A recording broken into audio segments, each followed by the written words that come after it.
Hey guys, it has been a hot minute. It's been like a month and a half, close to 2 months actually. My bag just fell since I've posted on here.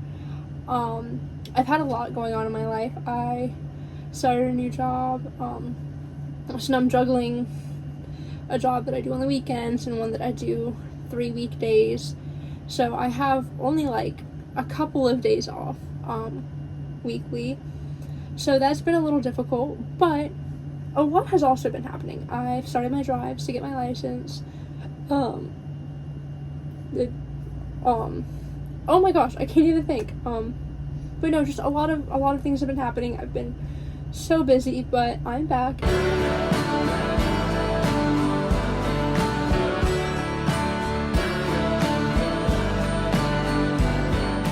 And today I thought I'd go more into depth about the books that I like and the books that I read. So I have a whole bunch right here, and I thought I'd talk about some of them, just to talk, honestly. I know it's not the most interesting video ever, but I thought it'd be fun to kind of give you guys a glimpse into what I read, and then if it sounds something that interests you, you can read it, and if you have any recommendations for me, I could read them. So, I'm currently reading Picking Daisies on Sundays.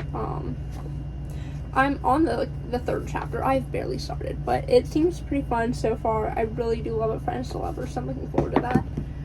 Additionally, I am rereading The Naturals again. This is a very old version. It's one that I'm bedazzling. I took a bedazzling. And it's really beat up. It's very old, but I have the new edition covers. I have the original in the new edition cover. I just don't have it right now. I don't know where it went. And then I need to buy Bad Blood in the new cover. The Naturals is a series about these 5 teenagers who've been recruited by the FBI to solve cold cases, and there's this cold case that just like gets way too close to home on them, and like it's really good. Once the cold case starts getting close to them. No, it's not a cold case, sorry, it's an active case. An active case of a serial killer gets too close to them, and they have to use their abilities to survive. So, oh my gosh, sorry, I'm like reaching. Also from Jennifer Lynn Barnes, because she is my favorite author. We have, all of these are from the Inheritance Games series. I don't have all of the books in this one. I'm also not buying them in order. I couldn't get this one online, where I was reading it, so I bought it in the physical copy, and then I just started buying these in the physical copy because I felt like it. I do genuinely enjoy, reading the series. These are all a part of the Inheritance Games series. And basically this girl gets like this mysterious inheritance from this guy who just died, and she has no clue about why they did it, and so she has to like move in with them, and it's like a whole big thing. Also from my second favorite author is the Lynn Painter books. I do also have Nothing Like the Movies. I don't know where she is right now. She's missing, but I freaking love these so much. I think my favorite has to go to Betting on You, but it's a close, but Better Than the Movies is a close second, and I cannot wait for the Better Than the Movies adaptation and the Fake Skating adaptation, and for Trustfall to come out this fall. Better Than the Movies, these two neighbors, they've lived next door to each other their whole life. They have like this enemies thing going on where like they fight over this parking spot, and she ends up asking him for help to get with one of his friends who's been like her childhood crush forever, but caught up in the whole fake dating between the two of them to get closer to the other guy. Feelings get involved. Love it. The Do-Over, this girl, Emily, right? Yeah, Emily. Emily, I don't know.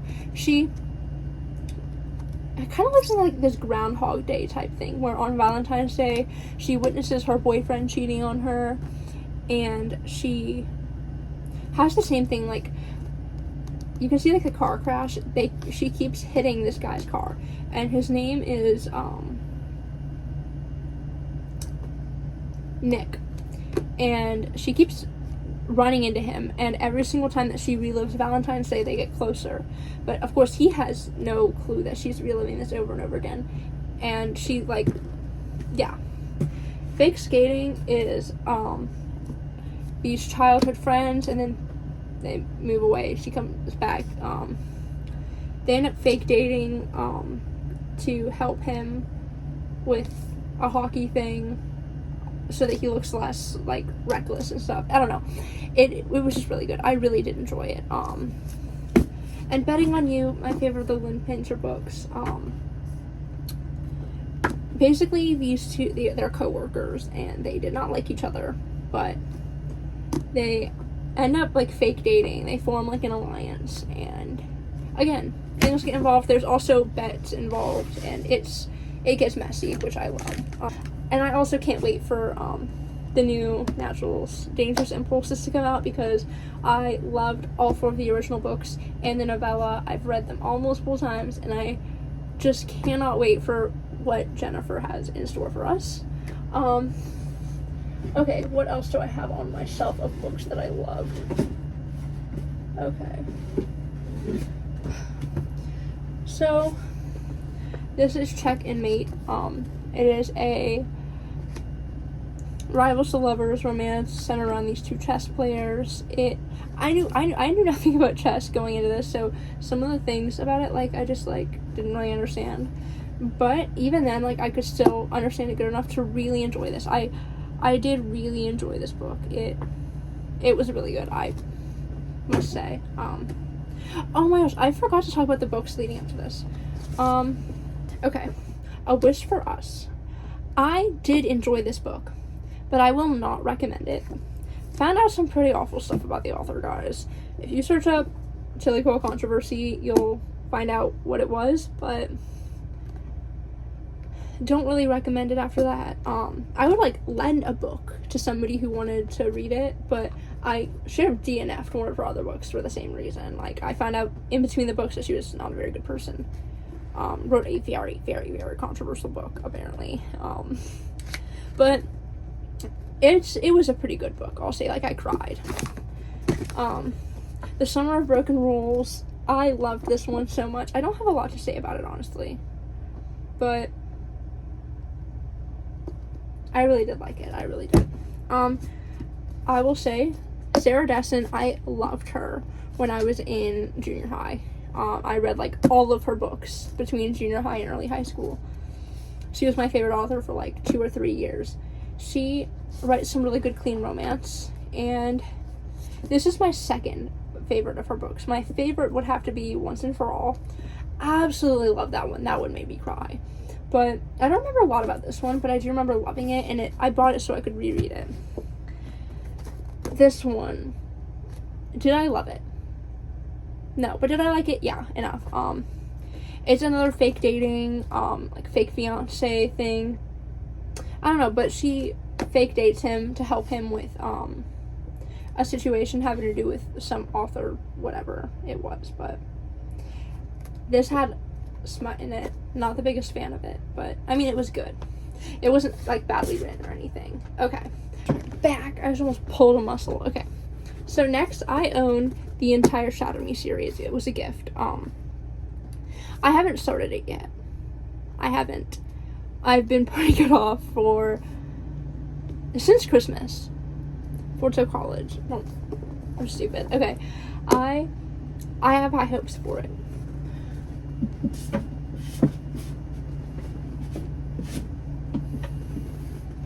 Okay. Now for my tall my tall stack of books on my TBR. This one, I just liked the cat. I'm here for the cat, honestly. And it was $5, so I was like, why not? An Academic Affair. Again, I started it. I got a little bored, but I do plan on finishing it because it does seem really, really good. I did like the writing style of it. Next is Little White Lies, because I will read anything that Jennifer Lynn Barnes puts out. I've been putting this one off.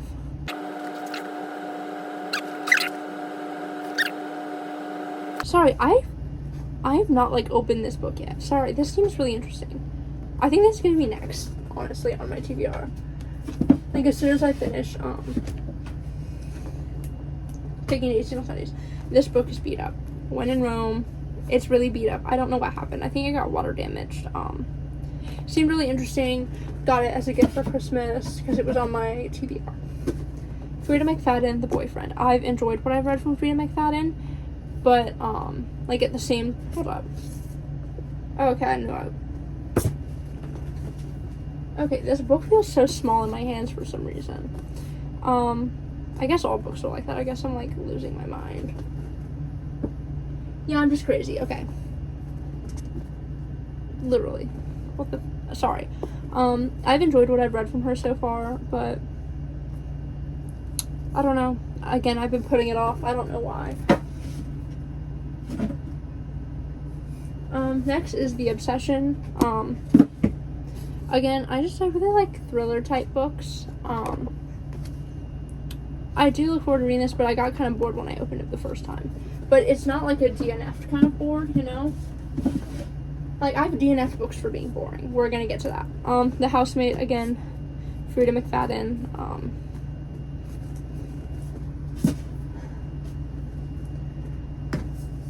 This one. I have heard really good things, but I've been putting it off because it is so thick. And I'm so intimidated by the size of it. And I feel like it's gonna take forever, and I feel like I'm gonna, like, what if I get, like, this far in and I get bored, you know? So, a girl can have her worries. P.S. I Like You. It just seemed really interesting. I haven't started it yet. It's like a, you know, they don't know who they're talking to type thing, you know, and it genuinely looks really interesting. Next is a beach read. I started reading this, got kind of bored, but I don't want to give up on it yet. Same with Not Here to Be Liked. Started it, got really bored. Doesn't mean that I don't want to finish it though. But I do have a few books that I put on my DNF list for several reasons. Write Me For You by Tilly Cole. Found out some nasty stuff about the author. Decided maybe I shouldn't. I did start it though. I got 14 pages in. Maybe I'll finish it. I don't really know, but who knows? I just know I won't buy from her again. Georgie All Along. It sounded really good from the blurb, but I didn't even get that far in, and I was just bored. Like, there was nothing that was, like, hooking me and keeping me turning the pages, you know? Okay. These two are my last ones that I've DNF'd. And I have stronger words for this one, so we're gonna put it down. Keeping me in this girl starts. I because I'm being like, oh my god, boyfriend really good. He's like, he does boyfriend things for me. He's literally her boyfriend, and she decided to get hot. And I was like, wait, no, this is not the one I thought it was. Wait. Oh my gosh, no. This is what I'm talking about. Sorry, Sarah. Keeping the Moon. I do want to read this one. That was stupid. Okay, no, Keeping the Moon I do want to read because it seems like she gets close to some girls and has a chance at her first boyfriend. This girl has, like, a beautiful, wonderful boyfriend, but then she meets this guy who's, like, sophisticated and exciting, and thinks Emmeline is destined for bigger things than her close-knit family and her home in a beach town and her great boyfriend. And we hear about this guy for the first time. She's like, oh my gosh, he's so hot. And we're saying about her boyfriend. He's like, my family wants you to come to dinner with us. Like, they love you so much. And she's like, oh, am I gonna leave him? Am I gonna leave him? I'm not gonna put up with that. And finally, Shopaholic and Baby. I could not stand the female main character of this book. She's talking to her friend, right? She's pregnant. She's like, I want to go to the OBGYN that all the influencers and famous people are going to. And her husband wants one thing. He goes, my one request is that you see the OBGYN that my mom saw when she had me, because I've known this guy since I was born. He's very trustworthy, and I just really want us to go to him. And she's like, literally thinking in her head, she's like, I'm going to switch out behind his back. And then this guy's trying to catch up with the OBGYN that delivered him. That was the first person to ever hold him. And she's literally, she says in her head, she goes, can he hurry up? I want to go shopping. So I DNF'd it in that exact moment. I was sitting in my school library, had nothing else to do, turned to my friend and said, I'm done. I'm not reading this. Not to say I wouldn't give the author another chance. I just could not stand this character in the slightest. I also own the entire Harry Potter series. I have that over here. But yeah, that is my like 4 stacks of books. And if you guys enjoyed this, I'd love to have more people subscribe, obviously. Here are my socials. I will see if YouTube will let me put them in the description this time, because they didn't last time. Wow, hold up. I know it's really weird to put on makeup right before the video ends, but my lips looked so pale. I wasn't able to put the stuff in the description last time, so I'm gonna try this time. No promises. If you like me and my lisp and my bubbly personality, you can subscribe. I post a photo dump every week. I did not post mine with this video this week. I posted mine ahead of time because I wanted to know if you guys still liked me posting on Sundays. I need to check the poll. I had people tell me in person that I should post on Friday. So this might be up Friday, this might be up Saturday or Sunday. Who knows? But thank you for watching and listening to me yap about senseless books. They're not senseless. I love them all, actually. But I hope this was entertaining enough for you guys. You can just DM me if you think you have an idea for something I could do that would be like more fun than this. Hey guys, I genuinely do not know what I'm going to record so for next late. week.